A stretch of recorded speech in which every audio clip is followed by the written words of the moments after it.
Turns out Danny Green was a pretty sick prospect. I think he went 46th in 2009, and he definitely would not have gotten that low in 2022. I can say that for certain. He had such a valuable 3 and D wing. I don't really like that term, but it really fits 3 and D kind of wing skill set. And let's kind of go over some of the reasons why. He was just so fun to watch. It's always really cool watching role players do more in college than they do in the league. I've done multiple videos about the value of usage and role versatility and scoring load for role player prospects and role player prospects in general, which I think I'll card here. But Green is another example of that, where he had some serious ball handling duties for these North Carolina teams, where he would take guys off the bounce and find little off dribble live dribble drop offs where, again, he's like using pace to freeze this big and wait for his roller, wait for Ed Davis. This UNC team was fucking loaded, dude. Get Ed Davis space and delivers a perfect pass for an easy little finish. He was so good at those off catch closeout attack passes where he would, he attacks a closeout because defenders are obviously afraid of his shooting, and he draws help and lays it down. Those are the kind of passes that Green was making all the time. But his scoring versatility was also really impressive, to where obviously known as just like an off-ball shooter in the league and one of the greatest and probably in recent history. He was shooting some varied and difficult off dribble jumpers, comfortable with this one dribble pull up after he runs a defender off the line. Or hit some pretty wonky weird angle pull up jumpers where you see him take advantage of that really impressive size and frame and strength that he has.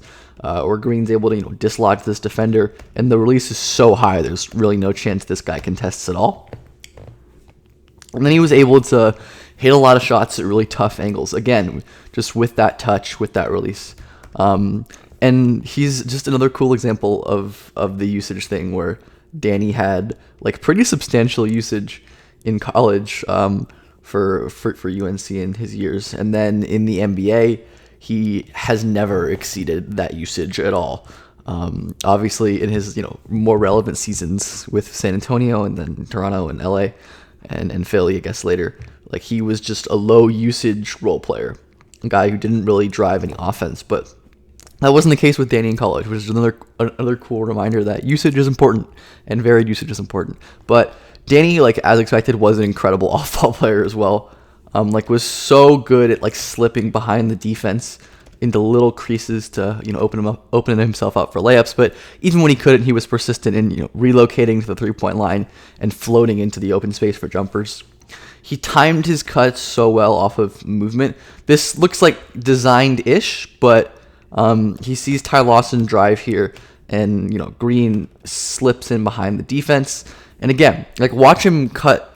He's not sprinting in a straight line like a lot of players do. He's pacing his cut. It's methodical. It's timed up with Lawson's drive, and he opens up an easy pass. And Lawson and Danny Green were an absolute treat to watch play together. I might do a video on Ty Lawson at some point, but again, we see this pairing was unreal in transition, where Lawson would push the pace and put pressure on a defense before it sets up. And Green was so perfect working off him. He notices this defender fall asleep for a split second, and he immediately gets backdoor right as Ty Lawson is in position to drive. And even though that ball doesn't get through, it's a wildly smart cut as well. Even after stuff like offensive rebounds, he would just find open space and locate the most vulnerable gaps in the defense. And then here's another quick laydown, another showcase of Danny using his passing, this time off the ball. He was really, really good. So the main thing with Danny was his defense was incredible as well. Legit wing defensive monster, as we'll get into. And I wonder if some of the reasons he went lower was because people valued on-ball defense more at that point, which he definitely struggled with. That was his major defensive weakness. He just had really slow hips, as you can see, just cannot get them around on this closeout. And then he just wasn't that quick laterally, was liable to getting blown by. But that's not his role. Danny is one of the most instinctual and functionally athletic and strong defensive wings on the team side that I've covered in a bit, like was so active digging down and creating pressure on the ball. And then, would dig at the nail and force these kind of tough steals and jump ball situations. He was so quick to react, and his length helped him pounce on loose handles like that. He did that all the time, all over the floor. I love how aggressive he was. Like his hands are always moving. He's putting pressure on this defender, and he's putting pressure on the big man, doubling and eventually forcing a turnover here, which is just classic Danny Green. But I think the most impressive thing about his defense was how great of a rim protector he was. He was a phenomenal rim protector. Again, we see him being disruptive, getting over the screen, denying an easy pass, and forcing Zaga to reset its offense. But when Green rotated into the paint, he did really good things, where you see him kind of rotating earlier on this drive, being there and being ready to contest a shot. If it goes up, obviously it doesn't. Green remains patient, plays in between these two defenders because this guy's closeout isn't safe, but Green is able to make it over and swat the shot with great timing. His reaction, his awareness, his positioning, he would get back cut because of the foot speed again, but because of his length and because of his recovery tools and his effort, he often got back into place and got blocks. This is from a 7-block game against Duke his junior year, where, again, if a ball is loose, if it's not secure, Danny Green is going to time that at its apex and get beautiful blocks like that. And his awareness was just so quick. He recognized actions on the court before they unfolded. He sees that this little row screen is going to catch Tyler Hansbrough, and then Danny Green immediately peels off before this defender rounds the screen. Like he is peeling off before this defender's ahead of him. Even though Danny Green isn't able to really run as fast as this ball handler, he times up his block beautifully at its high point. One more time. He was just always hunting these rim rotations, which, he had the incredible team around him to cover for him off the ball. Again, like Wayne Ellington, Ty Lawson, Psycho T, Ed Davis. This team was unreal. One of the most fun college teams I've watched in quite a while.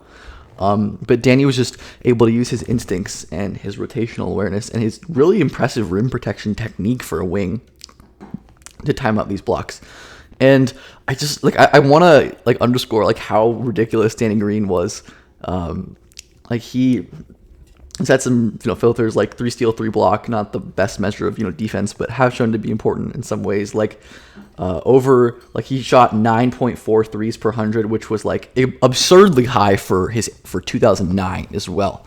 And then the list of the kind of wing players that really fit, these awesome defensive guys who could shoot the hell out of the ball and had really impressive shooting profiles in general. I mean, PG, Mikhail, Draymond Green, even Otto Porter, Jay Crowder are good. Thibault has his issues. It's impressive. It's an impressive company. And he is, one of the most prolific shooters out of this group. He's the third most behind RJ Hunter and Paul George. One of the best ATOs, and as I mentioned with the usage stats earlier, a pretty solid assist rate compared to a lot of these guys. Definitely in the upper middle of these guys. So he was just so impressive, and he was a 22-year-old senior, not super old. It blows my mind that just as recent as 10, 12 years ago, a guy with such an incredibly obvious, off-ball wing profile didn't end up going higher. And yeah, Danny was sick.